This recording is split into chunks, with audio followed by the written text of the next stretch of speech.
Is the wave caused by crypto a destructive wave that will wipe out the current monetary system, or is it a rich opportunity that should be steered toward prosperous shores? Because considering the tremendous changes that have occurred since Bitcoin's inception in 2009, its current value of $25,000 and its all-time high of $68,000 from an initial value of 8 cents is jaw-dropping. But all this has been happening in a free market with no government intervention. But now, coming government interventions are going to cause a tsunami. And do you think that it will be good? Hello and welcome back to Crypto Cash Channel. What do you think government regulations will do to crypto? Will it be positive or negative for the market? In today's video, we look at how the coming regulations will cause a crypto tsunami. But first, before we go on, a sub to the channel would be very appreciated. Comment, share the video, and don't forget to leave a thumbs up for the video. So, let's get into it. What is it about Bitcoin that makes it so desirable, given that it has no value of its own? Ethereum and Bitcoin are currently trading at levels that are inconceivable for a piece of code as ethereal as they are. However, print money does not have any value in and of itself, which, at first glance, may appear to be puzzling. Nevertheless, when looked at more closely, this becomes obvious. When the gold standard was finally done away with, it left the nation's central bank as the sole authority in determining the value of a country's fiat currency. For instance, the Reserve Bank of India is in charge of determining the value of the rupee, and it has the authority to either devalue the rupee relative to the dollar or print more money at its discretion. As a result of this, the value of the rupee maintains its previous level, just as it does for the majority of fiat currencies originating from nations with stable economies. Nevertheless, this begs the question of whether or not a currency that may swing from $58,000 to $30,000 on the basis of a tweet from Elon Musk can in any way be deemed stable. The value of a cryptocurrency is governed by a number of factors, including supply and demand, the forecasts of the media, and the fact that there is a finite amount of money that can be mined. And as a result of its utilization of blockchain technology and decentralized distributed ledger systems, there is no centralized authority that can authorize or maintain the database and define what its value is. However, because of the concerns of the state-regulated banking industry, it is difficult to predict how cryptocurrencies will function going forward within the context of the traditional economy. Given the recent failure of a stablecoin with a market cap of multiple billions of dollars, experts believe that regulation in the cryptocurrency sector cannot come soon enough. Stablecoins are a subcategory of cryptocurrencies that try to maintain their value by pegging them to an external asset, such as the United States dollar. Terra USD was an algorithmic stablecoin with a value equivalent to the United States dollar. But recently, Terra USD's value dropped below that of the United States dollar, which caused investors to lose faith in the digital currency and resulted in the loss of billions of dollars. James Harris, the commercial director of CryptoCompare, a worldwide provider of statistics on the cryptocurrency market, feels that the recent drop in the value of Terra USD is only the beginning of the effect.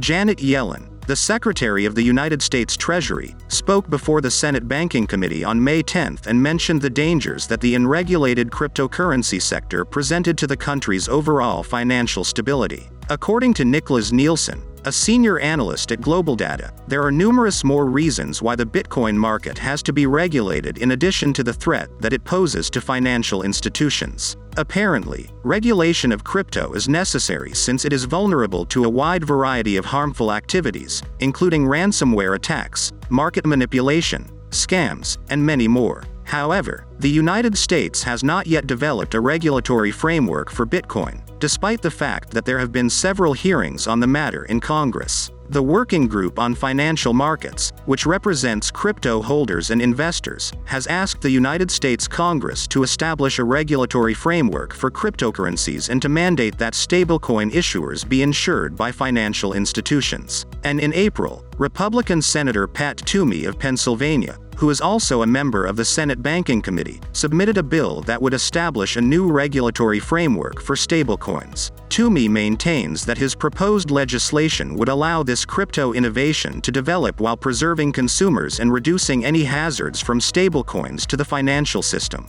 Despite the United States' glacial pace of advancement, other countries are making rapid strides in passing legislation regarding cryptocurrencies. Following the introduction of Bitcoin legislation in South Korea, the number of available cryptocurrencies decreased from 60 to 5. The limitation had an effect on Bitcoin suppliers who were less well-known and took their business less seriously. And a problem that presents a challenge is the large number of fraudulent cryptocurrencies that are available for purchase in the United States. According to Nielsen, the problem with cryptocurrency regulation in the United States is that policymakers are focusing on what crypto might be in the future rather than regulating the space for what it is now and updating the rules as we go along, which is impeding progress toward healthy regulation. In other words, policymakers are focusing on the future of cryptocurrency rather than regulating the space for what it is now. In March, President Biden made a high-profile remark on the potential of the Bitcoin industry by signing an executive order on digital assets development. As a direct result of this executive order, the White House has made a commitment to contribute to the advancement of research on cryptocurrencies and to collaborate with other agencies in the creation of rules for digital assets. In this document, there is also a whole government approach to controlling the threats and harnessing the potential advantages of digital assets and the technology that enable them. According to Jeremy Allaire, a member of the steering committee of the Digital Currency Governance Consortium of the World Economic Forum, the executive order sets out initiatives to explore and engage in constructive problem-solving around known risks that exist with the legacy financial system and the new Web3 world. As part of their inquiry, Allaire stated that they are looking into privacy, security, financial inclusion, worldwide competitiveness for USD, and even more. In essence, it is time for the White House to step up its oversight of the digital asset market, which is seeing phenomenal growth in terms of both size and significance. As a consequence of this, it is a good moment to take an objective look at the current level of regulation in the industry. The interconnectivity between traditional financial institutions and emerging crypto ecosystems raises questions about the potential influence on systemic stability if spillover effects are not managed properly. For a long time, cryptocurrency was considered a tool to diversify one's portfolio. Nevertheless, the writing appears to be starting to read differently on the wall.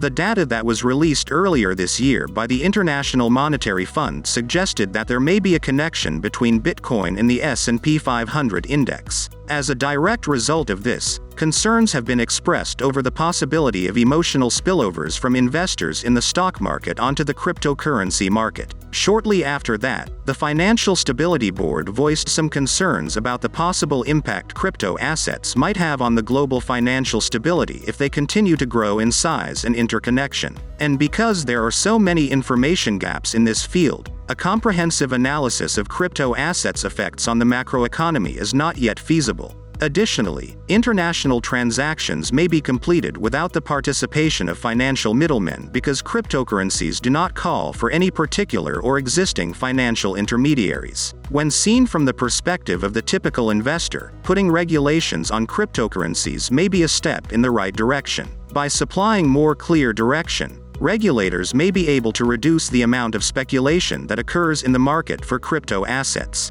Long-term investors have been leery of the volatile and exceedingly speculative market. However, if the cryptocurrency market becomes less speculative, it may attract more investors who are interested in investing for the long term. Even if it does not result in new investors joining, it still has the ability to affect the behavior of those who are already in the crypto space. And that's all for today's video. Thanks for watching. What's your take on crypto regulation? Will it cause a tsunami in the industry? Comment below. Let's engage. Also, if you are interested in more videos like this, make sure you like this video and subscribe to our channel. Don't forget to turn on the notification bell for more amazing videos. Goodbye. See you in the next video.